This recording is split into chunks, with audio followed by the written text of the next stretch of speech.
Good day, everyone. Today we will be having a review about finding the LCD or the least common denominator of rational algebraic expressions. Okay, these are the steps in finding the LCD. Step number 1, identify the denominators. Step number 2, list the prime factors of each denominator. Step number 3, list down all the factors, but factors that is the same to all the denominators should be written as one factor. Step number 4, get their product. The result is the LCD.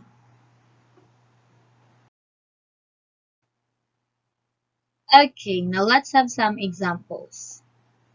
I have here example number 1. Find the LCD of 1 over x plus 4 over x. Now here are the steps again in finding the LCD of the rational algebraic expressions. Okay, now here, as we can see, 1 over x plus 4 over x, they have the same denominators. Therefore, in this case, all the denominators in the equation are the same, which is x. Cases like this can give us a conclusion that the LCD for this expression is x. Okay, now let's have example number 2. We have here, find the LCD of 3x over 2x plus 3 plus 5 over 2x plus 3.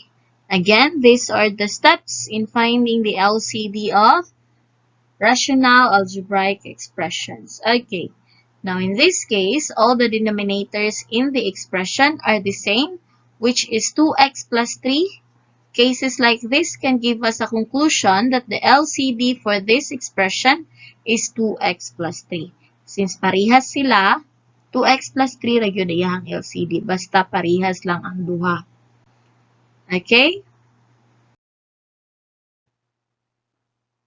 Okay, now let's proceed to example number 3. We have here, find the LCD of 1 over x plus 1 minus 5 over x plus 2. Okay, again, these are the steps. Step number 1, identify the denominators. So we have here x plus 1 and x plus 2. Both are denominators. Step number 2, list the prime factors of each denominator. Since we have identified the denominators and both of them are in their simplest forms and no other possible factors can be formed, then we can conclude that x plus 1 times x plus 2 are the LCD. Why? Simply because 1 and 2 here are already in prime factors or are already a prime number. Okay, let's proceed. Let's have example number 4. Okay, we have here, find the LCD of 3 over x plus 6 over 2x. Step number 1, identify the denominators. We have here x and 2x. Step number 2, list the prime factors of each denominator. Step number 2, we have here the factor of x is only x since ang iyahang exponent kay 1, so isa ra ka x. Now, factors of 2x are 2 times x. 2 times x lang siya kay isa ra pod ang iyahang exponent. So, naatay nakita dira nga parehas. Si denominator 1 and denominator 2, parehas silang na ay x. Well, let's proceed to step number 3. List down all the factors, but factors that is the same to all the denominators should be written as one factor. So, we have here si 2 atong isulat. So, sa ubos, this is step 3. Tapos, since duha ka x, parehas si denominator 1 and denominator 2 nga na ay x, considered na siya as 1. So, isa ra ka x ato ibutang. Step number 4, get their product. I-multiply si 2 and si x. So, we have 2x. And the result is the LCD. The LCD of the expression 3 over x plus 6 over 2x is 2x. Okay, now let's proceed.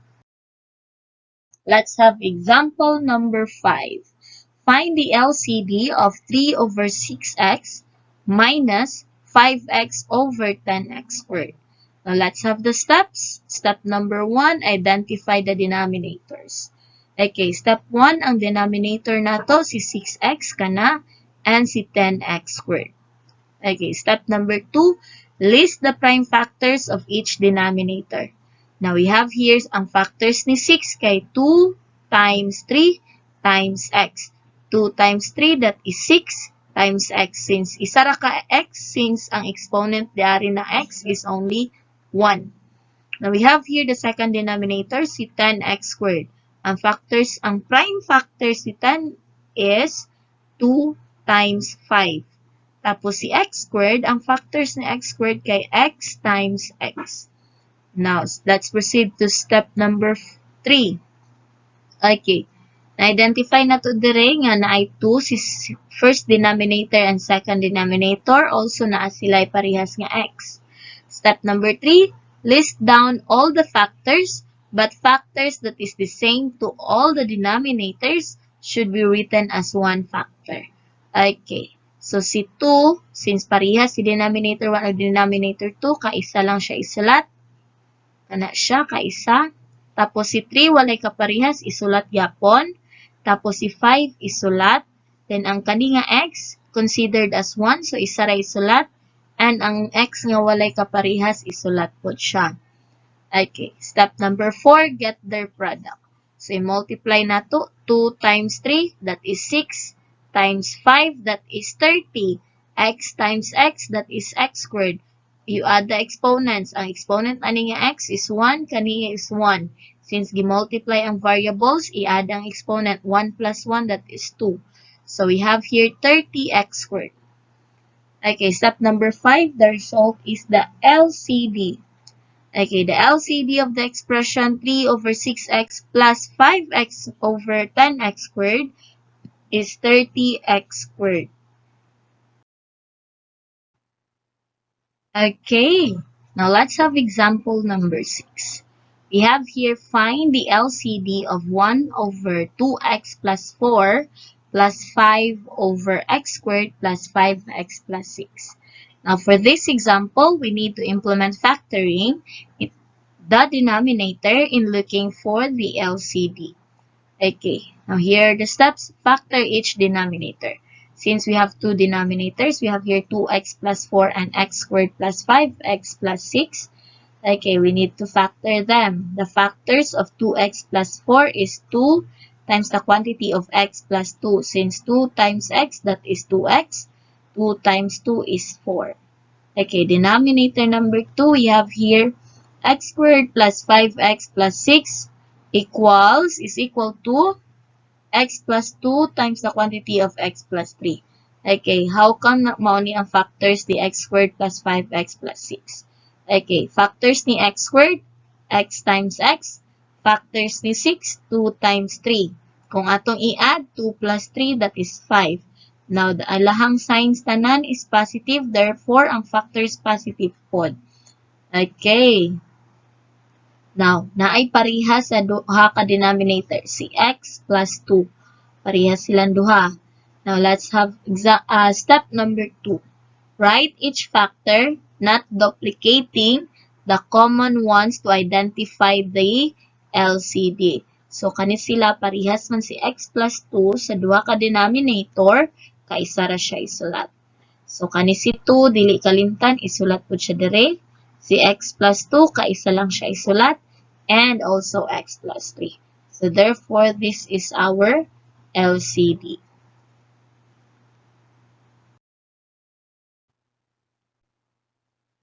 Okay. Now, since we have done example number 6, let's have example number 7. Find the LCD of 1 over x plus 3 plus 1 over x minus 3 minus 5 over x squared minus 9. Okay. Again, for this example, we need to implement factoring the denominator in looking for the LCD. Now, let's have step number 1. Factor each denominator. So, we have 3 denominators here, x plus 3, x minus 3, and x squared minus 9. So, we have the first one, x plus 3. Second 2 is second denominator is x minus 3. And the third one is the factors of x squared minus 9. That is x plus 3 times x minus 3. Why dili ma-factor si denominator 1 and denominator 2? Because 3 here is already a prime number. So, na-factor na siya or wala na laing factors other 1 and itself. So, okay na ni silang duha, denominator 1 and 2. Si x squared minus 9, ma-factor siya using the difference of squares. Perfect square si 9. Okay, factors of x squared, x times x, and negative ang atong sign sa tunga, sa tong binomial. Therefore, ang factors nato kay positive and negative. And factors of 9, since the square root of 9 is 3, therefore, the factors of 9 are 3 and 3. 3 times 3, that is 9. Positive times negative, that is negative. X times x, that is x squared. So, kinsay parihas, we have x minus 3 and x plus 3. Okay, parihas sila. Therefore, we're going to write each factor not duplicating the common ones to identify the LCD. Therefore, parehas man si denominator 1 and denominator 3 nga na x plus 3 and denominator 2 and denominator 3 nga na x minus 3, it means kausahon ra nato silang sulat. So, the LCD for this expression is x plus 3 times x minus 3. Okay, now let's have another example. Okay, example number 8. Find the LCD of 1 over x minus 3 plus 1 over x minus 4 minus 5 over x squared minus 7x plus 12. Okay, again, for this example, we need to implement factoring in the denominator in looking for the LCD. Okay, step 1, factor each denominator. So, si x minus 3, prime na si 3. So, pwede na dili wala na siya factors. Okay, x minus 4, denominator 2, dili ma-factor si x minus 4. Why? Walay number tapad. Ang number nga tapad ni x, rather, is only 1. And 1 is a prime factor. And exponent po ni x is 1 only. So, dili pwede bulagon si x and 4 because of their minus sign. Mao'y nakapahimo niyang binomial. Okay. Now, let's have denominator 3. We have x squared minus 7x plus 12. So, i-factor sila since pwede siya ma-factor. Factors of x squared, that is x times x. Positive si last term, negative si middle term. Therefore, ang factors, negative tanan. Okay, factors of 12 nga kung atong i-add is 7. Yanong i-add man. Since ang sign sa iyahang factors are all negative, so pwede i-add kay parihas. Factors si 12 nga kung i-add kay 7, we have 3 times 4, that is 12. 3 plus 4, that is 7. And the sign of the 2 is negative, maunang negative si middle term. Okay, we have here x minus 3, parehas si denominator 1 and denominator 3.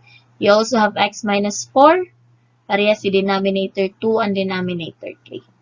Okay, write each factor for step 2, not duplicating the common ones to identify the LCD. You have the LCD x minus 3 times x minus 4.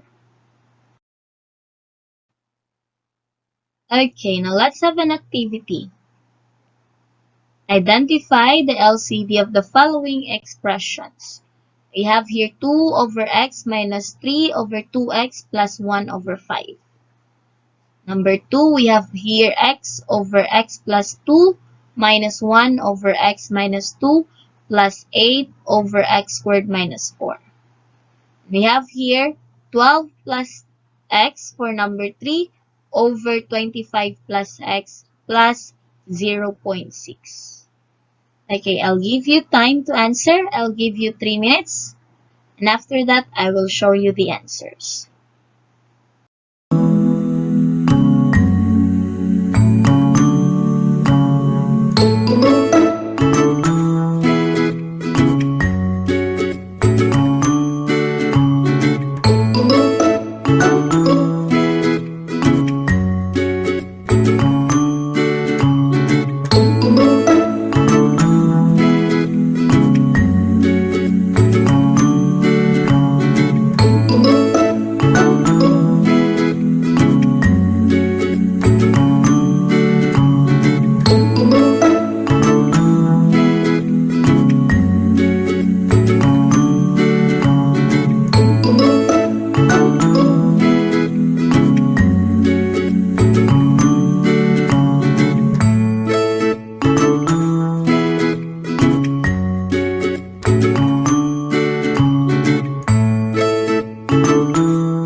Okay, time's up. The answers are